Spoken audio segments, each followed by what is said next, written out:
Hello everyone, welcome to my YouTube channel. ये nuclear power corporation of India में vacancy आई हुई है, तो मैं इसके बारे में बता रहा हूँ आपको।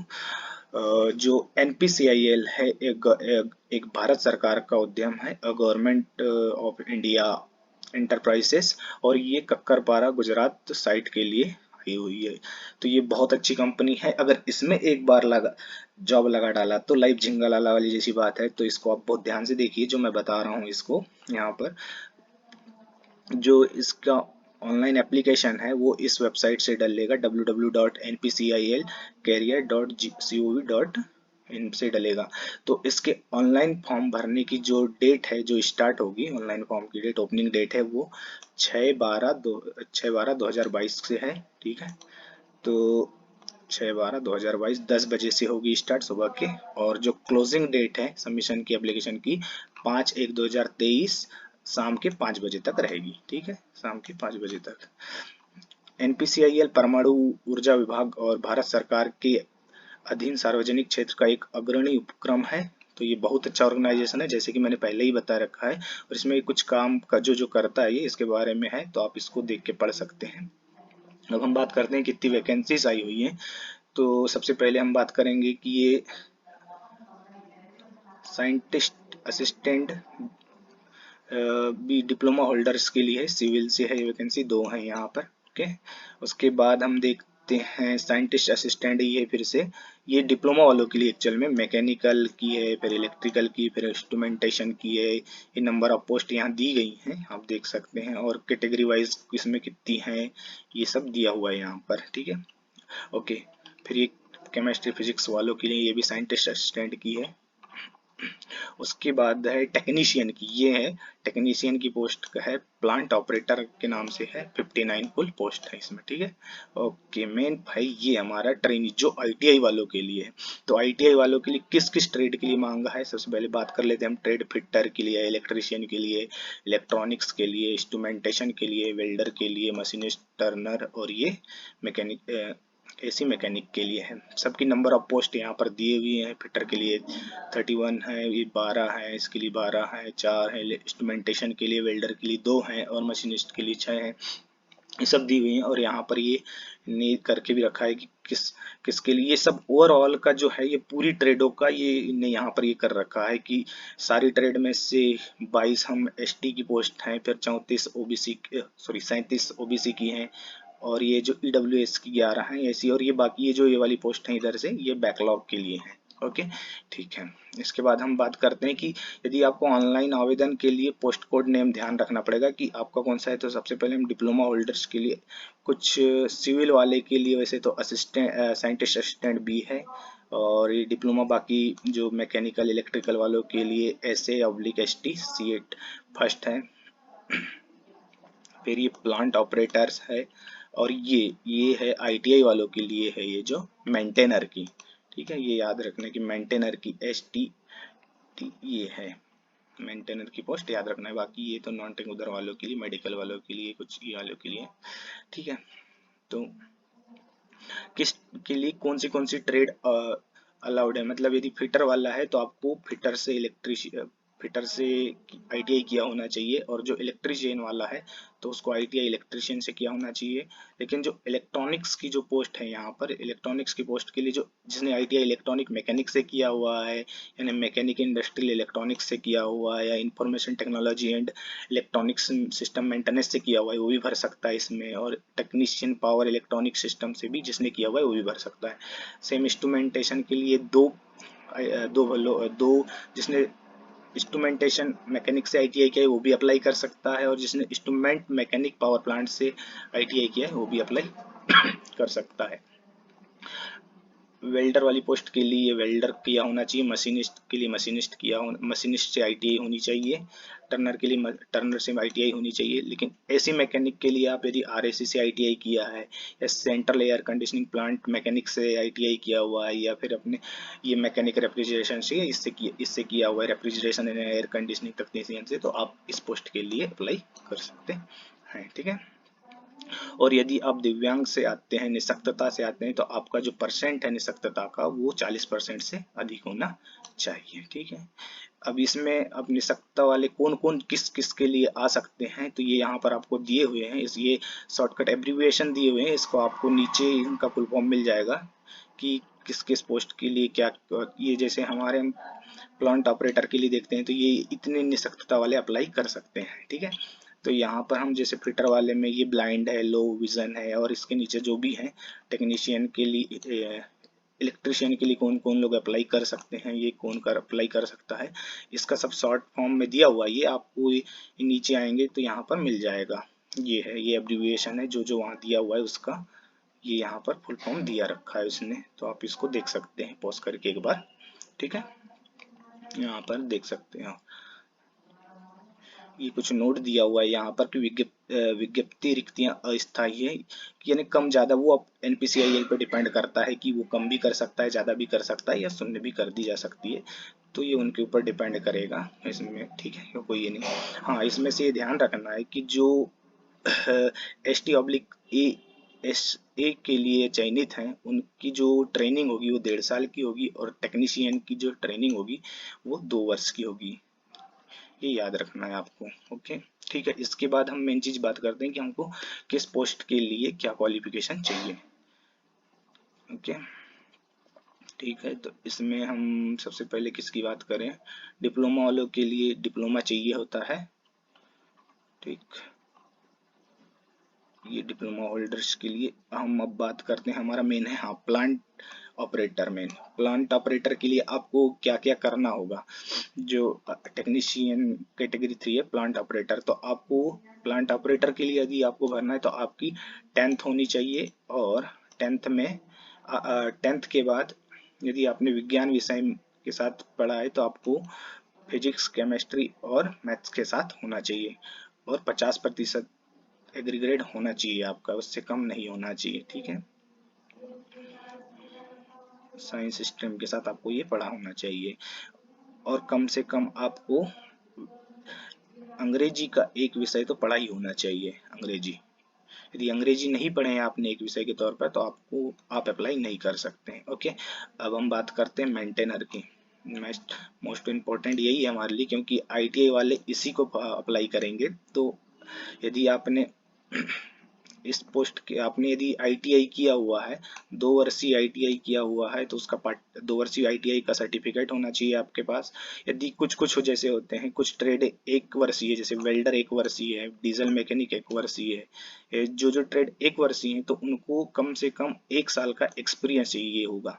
बट यदि जिसका 2 वर्षीय, जैसे फिटर वाला है, और फिटर वाला है, इलेक्ट्रीशियन है, और अगर RAC वाले हैं, इनको एक्सपीरियंस की रिक्वायरमेंट नहीं होगी।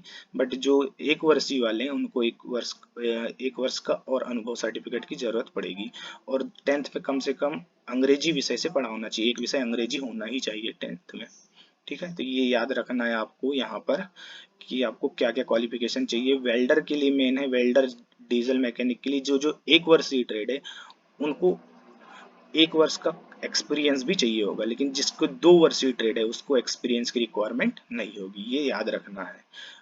और 10th में अंग्रेजी एक सब्जेक्ट होना ही चाहिए, और ये आपका 50% से कम नहीं होना चाहिए, गणित में 50% से कम नहीं होना चाहिए, ये भी याद रखना है आपको, ठीक है। ओके, फिर इसके बाद ये नहीं, इसके बाद हम आगे देखते हैं रिलैक्सेशन किस किस को है। यदि आप वहाँ के कुछ ये हैं, कक्करपारा के हैं वहाँ के, तो आप कुछ प्रभावित व्यक्ति हैं तो आपको कहाँ कहाँ रिलैक्सेशन दिया जाएगा उसके बारे में यहाँ दिया हुआ है। तो यदि आप उस इससे बिलोंग करते हैं तो आप इसको एक बार पॉज करके देख सकते हैं कि आपको क्या रिलैक्सेशन मिलता है इसमें से। ओके, इसके बाद एज एंड पे। ओके है, पहले तो पैसे की बात पहले लग जाए, लेकिन चलो पैसे का देख लेते हैं कि कैसा क्या क्या है, कि आपको क्या क्या मिलेगा। तो हम मेन आते हैं किस पे, कि हमारे को प्लांट ऑपरेटर को कितना पैसा मिलेगा, क्या कैसा क्या रहेगा। तो प्रशिक्षण, इसका प्रशिक्षण होगा, प्रशिक्षण पे आपको लेवल 3 का पैसा 21,700 प्रशिक्षण के बाद मिलेगा, ये आपको पहले नहीं मिलेगा। 21,700 रुपये प्रशिक्षण हो जाएगा, उसके बाद इतना पैसा आपको दिया जाएगा, ठीक है। और मेंटेनर और ऑपरेटर दोनों को इतना ही दिया जाएगा। 2 साल के बाद प्रशिक्षण के बाद 21,700, ठीक है। ऑपरेटर और मेंटेनर, ITI वाले मेंटेनर को भी इतना ही दिया जाएगा, ठीक है। उपयुक्त, और ये थोड़ा सा पढ़ लो क्या लिखा है। उपयुक्त पद के लिए नियुक्त लोग 1 वर्ष की अवधि के लिए परीक्षा अवधि पर रहेंगे। परीक्षा अवधि सफलतापूर्वक पूर्ण होने पर पद पर उनकी पुष्टि की जाएगी। मूल वेतन के अलावा कॉर्पोरेशन के नियमानुसार समय समय पर भत्ते जो भी हैं ये आपको प्रोवाइड किए जाएंगे। इसको आप पढ़ सकते हैं एक बार, जो भत्ते हैं जो भी है आपको मिल जाएगा। अधिकतम आयु सीमा रिलैक्सेशन क्या है, तो जो ST SC से उसको 5 साल का रिलैक्सेशन, जो OBC से उसको 6 साल का रिलैक्सेशन, और बाकी जो दिव्यांग है उनको 10 साल का, ये अलग अलग सबका दिया हुआ है। इसको आप पॉज करके पढ़ सकते हैं जो भी है यहाँ पर, आप जिस रिलैक्सेशन में पढ़ते हैं तो, ठीक है। हाँ, आपका फिजिकल स्टैंडर्ड क्या क्या होना चाहिए आप भी देख सकते हैं। जैसे हम सबसे पहले प्लांट ऑपरेटर के लिए देखना चाहते हैं, तो प्लांट ऑपरेटर के लिए आप अप्लाई करना चाहते हैं तो आपका वेट 45.5 kg होना ही चाहिए, और आपकी मिनिमम हाइट जो है वो 160 सेंटीमीटर होनी ही चाहिए। सेम कंडीशन वही मेंटेनर के साथ भी है कि आपका जो वेट है वो 45 kg से अधिक यानी लगभग 46 kg होना चाहिए, और आपकी जो हाइट है वो 160 सेंटीमीटर होनी ही होनी चाहिए, ठीक है। अब यदि आपका सिलेक्शन हो जाता है तो वहां पर आप जाते हैं तो आपके साथ ये कुछ बॉन्ड भराते हैं। बॉन्ड का क्या है इसका देख लीजिए एक बार, कि आप यदि चयनित हो गए हैं तो आपको एक बॉन्ड भरना पड़ेगा, जिसका ये दिया हुआ है कि आपको कम से कम भी जो आप जो प्रशिक्षण समाप्त करने के बाद 4 वर्ष या 6 माह अगर ये है, अगर उसके पहले आप छोड़ देते हैं तो आपको इतने रुपए देना होगा, यानी 3,03,000 का आपको एक बॉन्ड भरना पड़ेगा, ठीक है। और जो ये श्रेणी फर्स्ट वालों के लिए, अब श्रेणी सेकंड वालों के लिए प्रशिक्षण के बाद यदि आप छोड़ देते हैं तो आपको ये 2,69,000 रुपए भरने, 79,000 सॉरी 79 है, 79,000 रुपए आपको देने होंगे अगर उसके पहले छोड़ देते हैं तो। नहीं नहीं सॉरी, उसके बाद छोड़ते हैं तो आपको इतना पैसा देना होगा, ठीक है। ओके, और इसमें अब सिलेक्शन प्रोसेस देखते हैं किसकी कैसी क्या क्या सिलेक्शन प्रोसेस है। तो हम मेन करते हैं प्लांट ऑपरेटर की बात। तो प्लांट ऑपरेटर में आपका क्या होगा, सबसे पहले लिखित परीक्षा होगी। तो लिखित में भी 2 टाइप के होंगे, जो रिटर्न एग्जाम होगा उसमें एक प्रिलिमिनरी टेस्ट होगा और एक एडवांस टेस्ट होगा, ठीक है। और उसके बाद आपका CBT एग्जाम, एक CBT टेस्ट भी होगा। और ये जो सॉरी ये जो लिखित एग्जाम हो गए प्रिलिमिनरी और टेस्ट, ये कंप्यूटर बेस्ड टेस्ट होंगे, ठीक है। अब हम बात करते हैं मेंटेनर में क्या क्या होगा। मेंटेनर में भी यही होगा, एक प्रिलिमिनरी यानी प्रारंभिक परीक्षा होगी, एडवांस परीक्षा होगी, उसके साथ साथ एक चीज है स्किल टेस्ट है। जो भी जिस ट्रेड का है उसको उसके अकॉर्डिंग स्किल टेस्ट होना होगा। और आपका जो प्रिलिमिनरी है ये प्राइमरी एग्जाम जो है, और जो एडवांस एग्जाम है ये सब CBT बेस्ड होंगे OMR सीट पे, ओके, ठीक है। इसके बाद लिखित परीक्षा का, ये लिखित परीक्षा के बारे में इन्होंने ये दे रखा है कि लिखित परीक्षा आपकी फरवरी माह 2023 में आयोजित की जाती है। ये संभावित डेट है, इस पर कोई भी कंफर्म नहीं है कि होगी, बट एक संभावित डेट दे रखी है उनने, कैसा क्या है। और यहाँ पर ये आपको कुछ है ये पढ़ लेना है, आपसे रिलेटेड चीजें हैं कि क्या होगा, परीक्षा उत्तीर्ण होने के बाद क्या होगा, फिर टेस्ट होगा, ये आपका कि स्किल टेस्ट होगा, फिर वेरिफिकेशन होगा, ये सब दिया हुआ है, ठीक है। अब इसके बाद हम बात करते हैं, ये मेन चीज है कि आपको लिखित परीक्षा में क्या क्या आएगा, आपका एक्चुअल में सिलेबस क्या रहेगा रिटन एग्जाम का।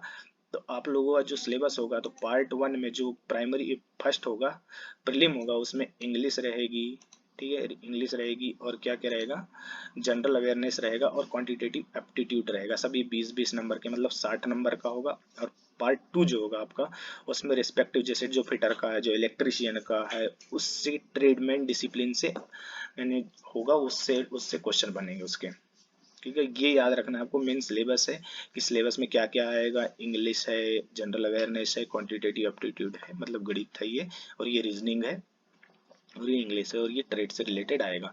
हाँ, ये बात बहुत अच्छे से याद रखना है कि जब आपका टेस्ट होगा तो ये नेगेटिव मार्किंग होगी, और एक क्वेश्चन आपको सही करने पर 3 अंक दिए जाएंगे, लेकिन अगर आप उसको गलत करते हैं वही क्वेश्चन को, तो आपका 1 नंबर काट लिया जाएगा। इसको ध्यान रखना है, ठीक है। और ये तो फिर बाकी चीजें हैं आपको कि क्वालिफिकेशन किस किस कैटेगरी वाइज है, तो ये आपको देख लेना है।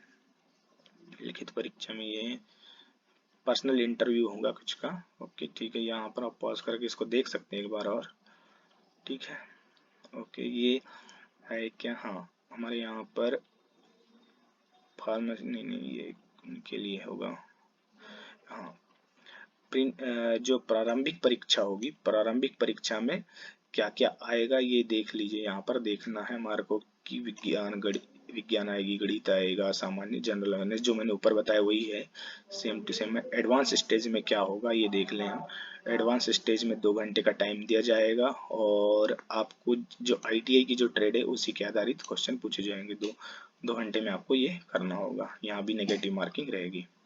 ठीक है, फिर क्या, अंक के बराबर वरीयता, ये सीधी बात है कि जिसके नंबर ज्यादा होंगे वो ऊपर रहेगा। ठीक है, फिर जो भी ये स्किल टेस्ट है ये यहाँ सभी का होगा। जो ITI से ये मेंटेनर पोस्ट के लिए भरेंगे इनका तो होगा ही होगा।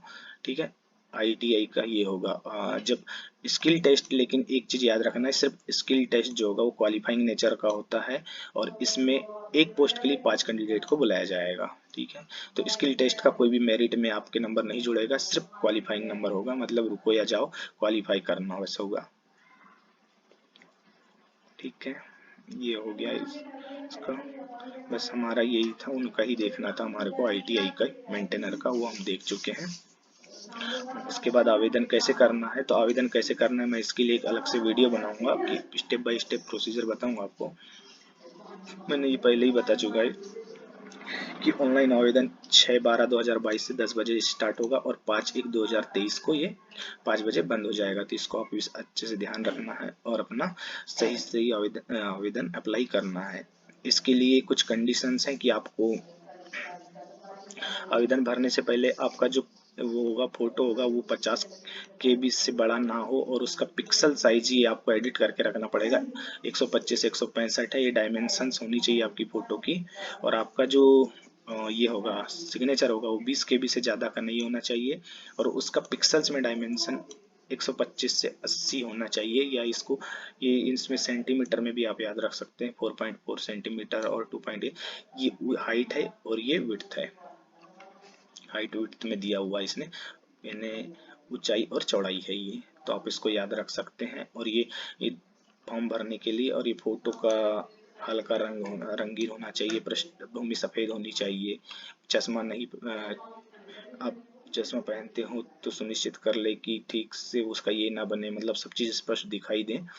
तो ये सब आप पहले निर्धारित कर लें, इसके बाद ध्यान रखें। ठीक है, ये अच्छे से ध्यान रखिए आप फोटो और इसका, क्योंकि इसके यदि फोटो सही से डायमेंशन में नहीं रहेंगी तो ये आपका फॉर्म नहीं भर पाएगा, इसलिए इसको अच्छे से ध्यान से भरना है। और ये ठीक है, ओके। ये ऑनलाइन एप्लीकेशन, ऑनलाइन आवेदन पत्र भरने के लिए निर्देश दिए गए हैं। जैसे आपको कुछ समझ नहीं आता है तो यहाँ से आप देख सकते हैं कैसा क्या करना है, क्या क्या लेना है। ठीक है, ये सब देख लीजिए, यहाँ पर दिया हुआ है।